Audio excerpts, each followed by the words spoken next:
안녕하세요, 세모랭입니다.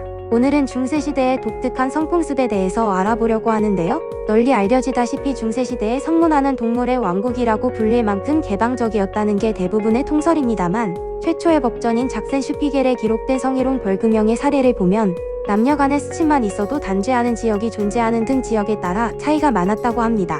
오늘은 이 중 잘 알려지지 않았던 특이한 성풍습에 대해 알려드리도록 하겠습니다.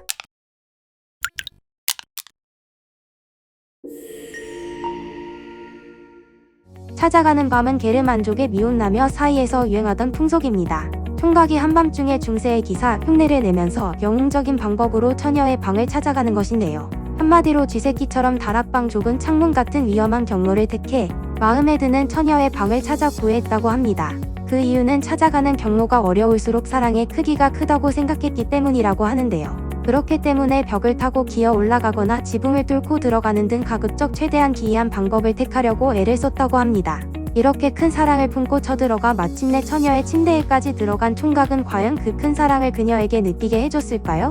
사랑하는 그녀에게 첫 방문 시에는 함께 옷을 입은 채 침대에 나란히 누워서 이런저런 대화를 나눌 수 있을 뿐이고 절대로 섹스를 하거나 에로틱한 짓을 해서는 안 되었다고 합니다. 서로 마음에 들면 총각은 몇 번에 걸쳐 처녀의 방을 방문하면서 점점 처녀가 입고 있는 옷 두께가 얇아지고 결국 잠자리까지 갖게 된 뒤 자연스레 결혼으로 이어지게 되는 풍속인 것입니다.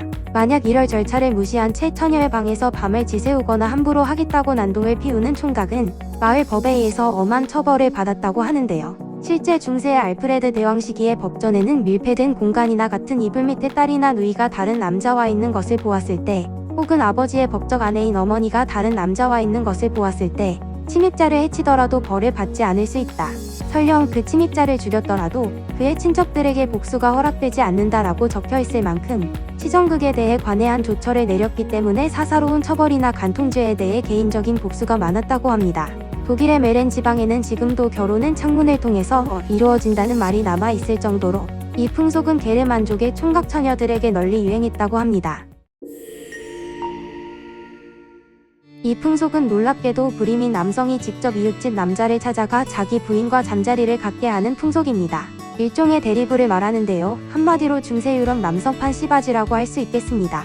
중세에는 자손에 대한 염원이 상당히 강했기 때문에 남편이 아이를 낳지 못하는 안타까운 상황의 경우 결혼을 도와주는 남자를 통해서라도 대를 잇기를 간절히 바랬으며 마을 사람들도 우리나라의 품앗이처럼 이를 이웃 돕기의 일종으로 생각했다고 합니다. 한편 부인과 결혼을 도와주는 남자와의 잠자리가 성사되면 남편은 첫날 밤을 치른 이들에게 신부닭이라고 칭하는 닭고기를 가져다 주는 등 시중을 드는 것을 마다하지 않았다고 하는데요. 중세시대의 남성들 대단하네요. 그런데 나중에 아이가 크면 자긴 왜 아빠가 아닌 옆집 아저씨를 닮았는지 궁금해하거나 옆집 아저씨가 알려준 출생의 비밀 등 우리나라 아침 드라마 소재가 무궁무진한 풍속이었습니다. 과거 중세시대에는 교통과 통신이 그리 좋은 편이 아니었고 또한 고위 귀족의 경우 전쟁터 등을 돌아다니는 경우도 많아서 정해진 결혼식에 남편이 종종 오지 못하는 경우가 많았다고 합니다. 그래서 생겨난 것이 바로 대리결혼인데요. 신랑은 믿을만한 남자를 자신 대신 보내서 결혼을 시키는 것이었습니다. 다만 중세에는 결혼을 인정받기 위해서는 하객들이 보는 앞에서 침대에 올라 첫날 밤을 보내는 절차가 있었는데 이때 대리신랑과 신부는 하객들이 모두 보는 앞에서 함께 잠단지를 맞대는 것으로 대신했다고 합니다. 그리고 첫날 밤을 치르고 난 뒤 반드시 신랑이 아침 선물을 주어야만 결혼이 성사되었는데요.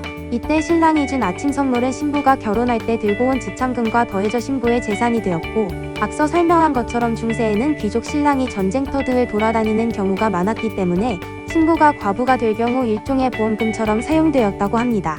이상 중세시대에 볼 수 있었던 특이한 성풍습에 대해 살펴보았는데요. 지금 우리가 보면 정말 독특한 풍습이지만 당시 중세의 생활 패턴이나 문화에선 아마도 당연한 풍습이었을지도 모른다고 생각됩니다. 이상 세모랭이었습니다. 감사합니다.